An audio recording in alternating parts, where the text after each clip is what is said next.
And it wasn't just the DA. It wasn't just the DA that was dreaming, comrades, friends. It was also the EFF. We will win the elections, they kept saying. When we take over in 2019, May elections, we will do this and we will do that. Well, what happened? The reality is they could muster only a 2.5% increase over their 8.2 result in the 2016 local government election. Now get the math right. You have so many PhD people. Point of order. They are only 40% away from being a majority. What's your point of order? It's unparliamentary to deliberately mislead the House about the losses of the ANC and the gains of the EFF. If you say, look at the benches, brother. Don't be overwhelmed by your ego. Honorable member. That's why you are in the NCOP and not honorable in here. member. That's fine. Because honorable they lost. Honorable Next is old age home. Honorable Ndlozi. Honorable Ndlozi. Order. Honorable Ndlozi, you can't say a member is deliberately misleading. That's unparliamentary, and you must withdraw it. Withdraw it. You know that. You know the rules. I withdraw that he's deliberately misleading the House. Unconditional, honorable member. I unconditionally withdraw and sustain the old age home destination. That is your destination. Honorable Ndlozi, can you kindly please withdraw unconditionally? I kindly please withdraw and sustain honorable the old member, age destination. Honorable member, this is the last time. Withdraw, please. Didn't I do that? I withdraw. Okay. Are you happy, brother? Withdraw.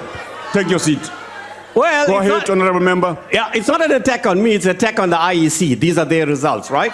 So, if the DA dreams about the free market, the EFF dreams about an all-powerful Father Christmas state that will deliver everything and anything to everybody overnight.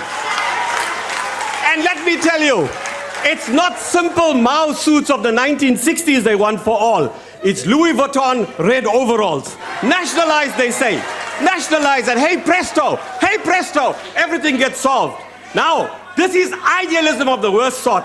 The EFF claims to be Marxist. Where is the historical materialism? No assessment of the historical juncture, of the concrete economic and political terrain, of the domestic and global forces, balance of forces, of the strength of the state, of the readiness of the working class and its allies for socialism. And where exactly is the EFF socialist struggle working class base? Where's the trade union movement? Where's the workers? Where in the world? When did Lenin and Marx say it is the youth that will be the revolutionary motive force for socialism? Not Lenin, not Marx, and not the other great hero. The great Franz Fanon never said that.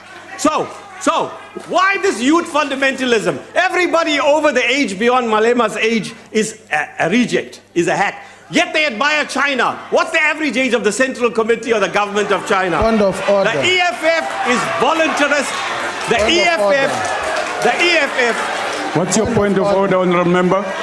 Can we ask this demoted member of parliament to say Honorable Malema? It's law here in parliament. Okay. Must respect us. Mr. Malema is acceptable. Mr. Please. Malema. Okay. Yes. Yeah, all right. The EFF is voluntarism with no foundation in materialism. This idealism, this voluntarism is closely linked to its populism. And this populism is closely linked to its militaristic posture. There is no armed struggle. We are a democracy. They're in parliament.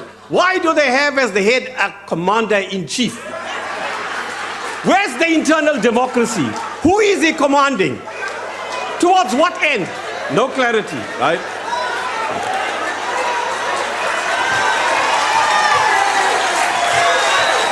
He thinks, Order, members. He was too young to be in the armed struggle, rightly. I have no doubt he would have taken part.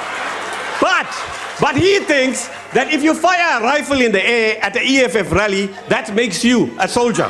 Now, and the EFF, let me tell you, is all tactics and no strategy. Normally, your tactics, as we all know and he knows, he comes from the national democratic tradition, Comrade Malema. Why is it that you don't accept this, please? You see, you have a strategy overall and you subordinate your tactics to it. No, no, no. The EF is tactical. Everything is tactical. So they swing from one extreme to the other. Identity crisis. So one day they're opposing the public protector. Next day they're supporting the public protector. We don't know what's going on. One day they're opposing state corruption or state capture, as we call it. Next they're defending the perpetrators of that corruption. One day they're supporting. For example, let me ask you, can you respond, Mr. Shivambu, when you speak? The state is weak. The state-owned enterprises are weak. Even the president and the minister of public enterprise says that. What sort of state is going to be able to take over property completely and disperse it, Mr. Malema? Let's engage around that. There's somebody else who's going to deal with the land issues. I've got only 254 minutes. So, you can be technically flexible, but it must be part of an overall strategy, right? Now, the EFF claims to be Marxist. In what sense, you can't tell.